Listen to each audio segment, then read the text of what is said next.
আমার অর্চিলে হবে সর্ব কষ্ট দূর বিপ্রকায় নিত্য বুঝিছিলা নারায়ণ তাহা বিনা করিব কিমলেচ্ছ আচরণ।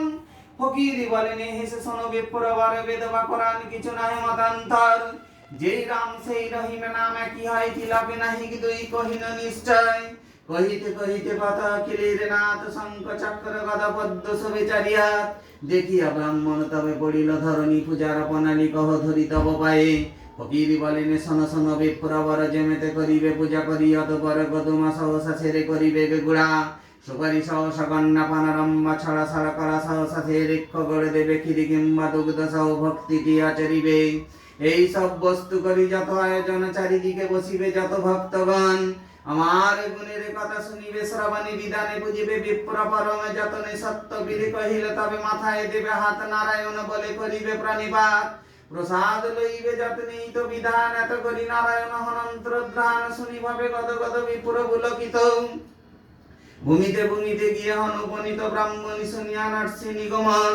শিরনিয়াদি করিলেন যত আয়োজন যথাবিধি চলিলে নারায়ণ পরাদা রাতারাতি গিয়ে হয় অতুল সম্পদ।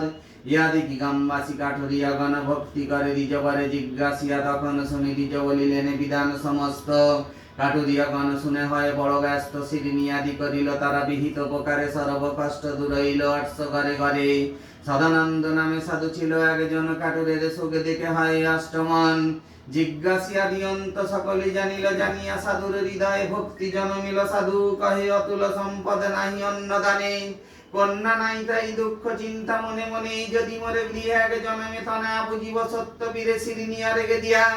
এত করে গেল তবে সাধু অঙ্গী করি কালে জন্মে এক পরমা সুন্দরী শিরনি দেয়ার কথা সে ভুলিল। সুপাত্র দেখিয়া কন্যা বিবাদিল।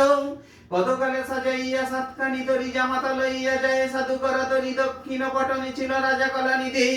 সেই দেশে সাদা করে নামাইল বিধি নিপ্রসম্বাসিয়া থাকে তরণী চাপিয়া।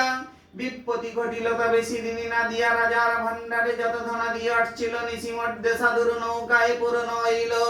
চরমুখে শুনি রাজা ধরিয়া লইল জামাতা শ্বশুর লয়ে কারায় পুরিল। রাজা দেশে কটালা মাসানে লহে যায় দহে প্রাণ পায়। কারাগারে বন্দি থাকে দুইজন কি এত দুঃখের কথা হয় বর্ণন এখানে সাধুর বার যার তার সুতা। অধীর বিলম্ব দেখে দুঃখ চিন্তা সর্বস্ব হইল নষ্ট পড়িল দুঃখেতে দাসিত্ব করিয়া রয়ে পরে রেগিয়েতে। একদিন সাধু সুতা বেড়াইতে গিয়ে আনন্দিত বিপ্র ঘরে শিরিনি দেখিয়া বিশেষ জানিয়া তত্ত্ব করিল মাননা পিতা পতি রেগে গিয়া সে কামনা তো পরে গেল তবে সাধুর তনয়া। সত্যনারায়ণ তবে জনমিল দয়া শ্বশুর জামাতা যথা বন্দি কারাগারে স্বপ্নে কন নারায়ণ সেই নরবরে।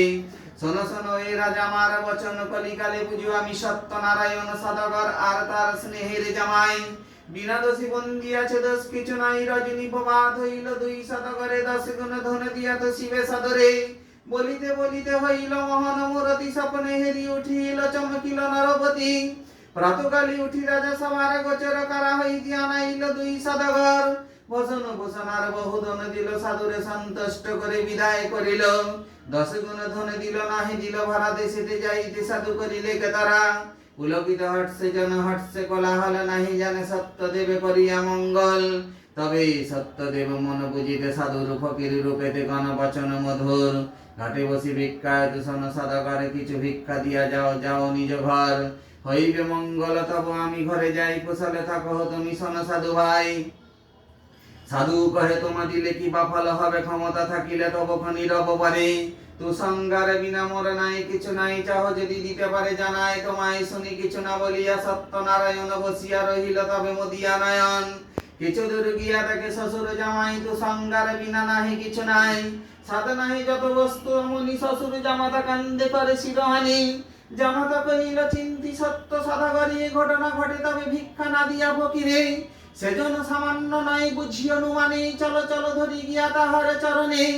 এত শুনি সদাগরে ফিরাইল তরি পুনঃ ঘাটি বসিয়া চেনে করা তরি। হেরিল ফকিরি তাতা চেনে বসিয়া দুজনে গিয়ে পড়িল পড়িল ধরণী। পড়িল তবে ধরণী গিয়ে পড়িল ধরণী শ্বশুর জামাতা কান্দে করে শিরহানি। এত শুনি সদাগর ফিরাইল তরি হাসিয়া ফকিরি বলেন নাহি গিয়া চড় করারে ভিখারি আমি পথে কেন ধর। কান্দিতে কান্দিতে বলে ২ জন কুকর্ম করেছি ক্ষমা কর নারায়ণ। মানিয়া শিরিনি ভুল হয়েছি আমার অপরাধ হইয়াছে পতিতে তোমার কহিলাম সত্যই তো বলে দাঁড়াইয়া।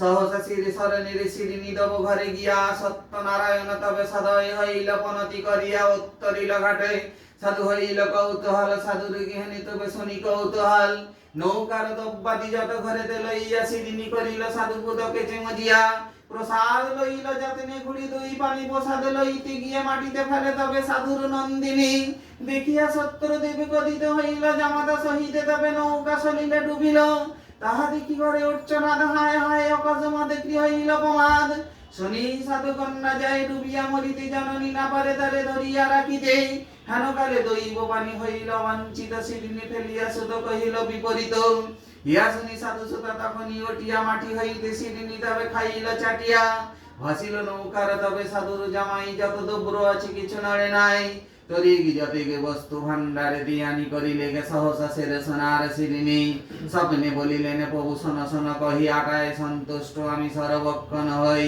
আটার সিদিনী কহিল সাধু সদানন্দে কত রটিল তবে সবার আলোয় ভক্তিতে বুঝিলে আসু বাঞ্ছা সিদ্ধ হয় গুণ কথা শুনিবে হয় এক মন বিমনা হইল তবে রুষ্ট সত্যনারায়ণ ছুঁইতে না পারে তাদের কদাদ সমান শঙ্করাচার্যের মতো প্রবন্ধ প্রাচীন অতঃপর বলো সবে সত্য সনাতন সবাই মিলে বলো একবার হরি হরি বল। হরি হরি বল।